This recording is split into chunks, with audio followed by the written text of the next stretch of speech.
OBC सवलती देण्यावरून CM Shinde आणि भुजबळांमध्ये मतभेद निर्माण झाले। टिकणारं आरक्षण मिळेपर्यंत मराठ्यांना ओबीसींच्या सवलती देणार असं मुख्यमंत्री एकनाथ शिंदेंनी म्हटले।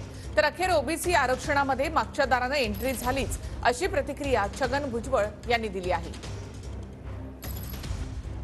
आपल्याला जोपर्यंत क्युरेटिव्ह पिटिशनच्या माध्यमातून मागासवर्ग आयोगाच्या माध्यमातून मराठा समाजाला इतर म्हणजे कुणबी नोंदी सोडून कुणबी प्रमाणपत्र सोडून इतर लोकांना आरक्षण टिकणार कायद्याच्या चौकटीत बसणार ओबीसी इतर समाजावर अन्याय न करता देणार ही जी आपली मागणी ती या ठिकाणी की ते आरक्षण मिळेपर्यंत मराठा समाजाला ओबीसीचे अधिकार ओबीसीच्या सवलती दिल्या जातील।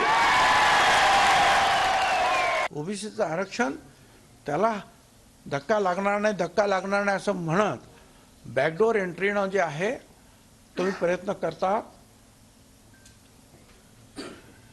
येतात, पण त्याच्यामुळे तुम्ही 50% मध्ये जे तुमची संधी होती ती तुम्ही गमावून बसता, हे सुद्धा तुम्हाला विसरता येणार नाही।